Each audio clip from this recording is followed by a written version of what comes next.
யாருக்கெல்லாம் காடு ரொம்ப பிடிக்கும்? காட்டுல என்னென்ன மிருகம்லாம் இருக்கும் தெரியுமா? யானை, சிங்கம், புலி, கரடி, நரி, பறவைகள் எல்லாம் இருக்கும். ஆந்தை கூட இருக்கும். ஆனா அந்த காட்டுல எல்லாரும் ஒத்துமையா வாழ்ந்துட்டு இருந்தாங்க. அது பாத்தியா? எவ்வளவு அழகா இருக்கு அந்த சூரிய ஒளி அந்த காட்டுக்கு நடுவுல பட்டு பார்க்கிறதுக்கே எவ்வளவு அழகா இருக்குல்ல. ஒரு நாள் சிங்கத்துக்கும் புலிக்கும் சண்டை வந்துச்சு. எதனால தெரியுமா? இங்க 2 பேர்ல யார் பெரியவங்கன்னு சண்டை போட்டுக்கிட்டு இருந்தாங்க. நான் தான் பெரியவன்னு சிங்கம் சொல்லுச்சு. ஆனா புலி என்ன தெரியுமா சொல்லுச்சு? இல்ல இல்ல, நீ காட்டுக்கு ராஜாவா இருந்தாலும் என்ன பார்த்தாதான் பயப்படுவாங்க.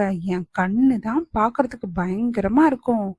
அதனால என்ன பார்த்தாதான் பயப்படுவாங்கன்னு ரெண்டும் சண்டை போட்டுட்டு இருந்ததுங்க. சரி, நம்மளே பேசிட்டு இருந்தா எப்படி? வா, எல்லார்கிட்டயும் நம்ம போய் கேட்கலாம். நம்ம 2 பேர்ல யார் பெரியவங்கன்னு கேட்டு பார்க்கலாம்.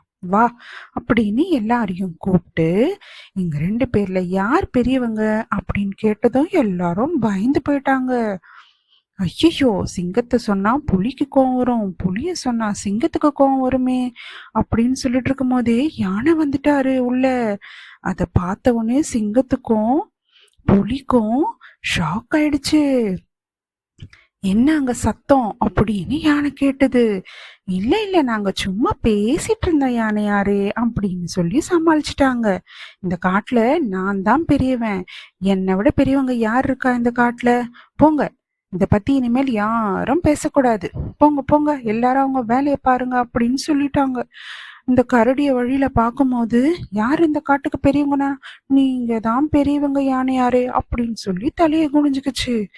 யானை பசியோட இருந்தபோது இந்த 2 குரங்கு குட்டியும் பழம் சாப்பிட்றத பார்த்த உடனே யானைக்கு ஒரே ஆசை வந்துடுச்சு. என்னடா நம்ம பசியில இருக்கோம், இவங்க ஜாலியா உட்காந்து பழம் சாப்பிட்டுட்டு இருக்காங்களே. குரங்குட்டி கிட்ட கேட்ட உடனே அந்த குரங்குட்டிங்க ரெண்டும் போய் அந்த அழகான வாழைத்தோப்பை யானைக்கு காமிச்சதும் யானைக்கு ஒரே சந்தோஷம். ச்சே, நம்ம எவ்வளவு பெரிய ஜீவனா இருந்தாலும் நம்ம பசின்னு கேட்ட உடனே இந்த குரங்குட்டி எப்படி போய் பழத்தை காமிச்சிச்சு? யார் பெரியவங்கன்னு கேட்டுட்டோமே, தப்புதான்.